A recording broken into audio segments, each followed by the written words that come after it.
interessante aí sobre os dois varais. É algo que se relaciona com a igreja. Quando nós entendemos as duas casas de Israel, nós vamos enxergar gentios e judeus em Cristo Jesus. Em cada varal tinham que 2 levitas, coatitas, segurando este varal. E este varal passava por 2 argolas, eram 4 argolas, 2 argolas em cada lado. E passando ali o varal em cada lado, nós tínhamos aí 2 varais carregando a Arca da Aliança. E não só a Arca da Aliança, também tinha a menorá, tinha a mesa dos pães, o altar de ouro, o altar de sacrifício, tudo nos ombros. Né? A gente pode até comentar isso depois um pouco. E esses 2 varais é algo bem interessante, porque se relacionam com as 4 argolas que estão na Arca da Aliança, que, como a arca aponta para o trono, nós vamos relacionar isso com a ação dos 4 querubins diante do trono ali na visão de Ezequiel, fluindo conforme o comando do Espírito. E aí é uma conexão interessante com a igreja, porque a igreja precisa caminhar da maneira que o Espírito vai direcionando, como está escrito em João 3, verso 8. O vento sopra onde quer. E nós precisamos estar atentos à voz do Senhor, ao Espírito, porque assim é todo aquele que é movido pelo Espírito. Então é algo muito interessante, e a igreja precisa entender que o Senhor está soprando nos ouvidos. O Senhor quer falar, e muitas das vezes nós não temos a sensibilidade de ouvir o sopro do Senhor em nossos ouvidos.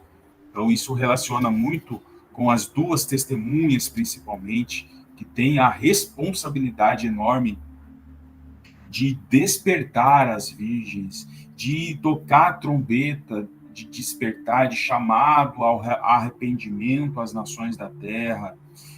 Então, por isso que existe um encargo de maior responsabilidade aos coatitas, eles que levavam estes utensílios mais sagrados, eles não podiam nem olhar para os artefatos, porque eles morreriam. É assim que está escrito em Números capítulo 4. Então, é algo muito interessante, estes 2 varais, e interessante que também os gersonitas e os meraritas, eles tinham à disposição carros e bois para carregar as coisas, como está escrito lá em Números capítulo 7, do 7 ao 9, se não me engano. Todavia, o Senhor declarou lá que os coatitas não tinham carros e nem bois para ajudar. Eles tinham que carregar nos ombros. Então, o que eu entendo aí? Quanto mais é dado, quanto mais é confiado, mais será a cobrança. Então, muito interessante. A Eva até comentou também, não é nem a questão da quantidade, né? Mas a responsabilidade. Principalmente a responsabilidade por aquilo que eles estavam carregando. É porque considerando que quem recebeu 4 carrinhos? Quem recebeu 4 carros? Os de Merari receberam 4. Os Merari, eles recebem 4 carros para poder levar aquilo que são os utensílios. E os coatitas, eles levam nos ombros, né?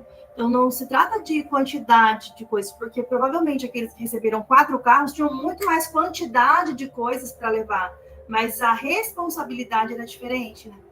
Eles estavam levando menos coisas, mais coisas sagradas. Estavam fazendo menos coisas, aplicando isso para a nossa realidade, né? Fazendo menos coisas no reino, mas são coisas importantes, relevantes, necessárias, de alta responsabilidade, né? Do que outros que estavam ali fazendo muito mais, tendo até algumas facilidades, entre aspas, né? Porque a gente vai pensar nos carros para carregar as coisas, está carregando menos peso.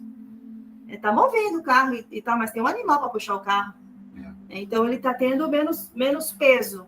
Mas aquele que está levando nos ombros tem muito mais responsabilidade, porque aquelas coisas são sagradas para o Senhor. Os meraritas levavam as coisas ali do átrio, as cortinas, as estacas do átrio.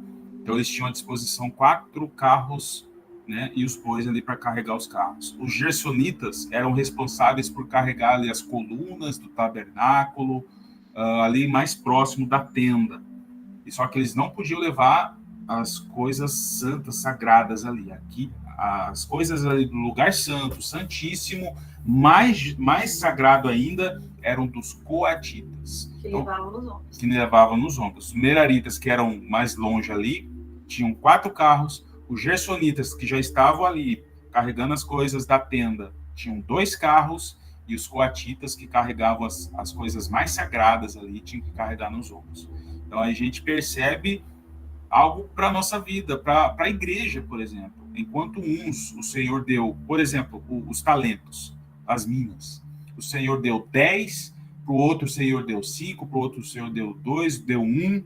Então o Senhor ele vai confiando, porque o Senhor conhece a cada um de nós o que somos capazes de fazer em prol do reino. Então, quanto mais é dado, mais é cobrado.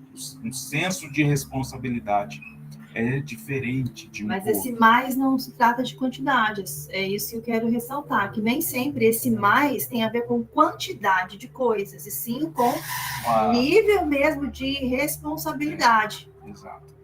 Por exemplo, a mensagem. O Senhor entrega algo, confia algo na vida de alguém sobre um determinado assunto, uma determinada área, mas para outro o Senhor revela algo ainda mais profundo, relacionado, por exemplo, com aquilo que o Senhor vai fazer com as 2 testemunhas. Para alguns, as virgens prudentes, por exemplo, têm algo que o Senhor confiou a elas. Mas as testemunhas, o Senhor confiou ainda com um encargo ainda maior de responsabilidade. Então a gente consegue enxergar essa distinção aí.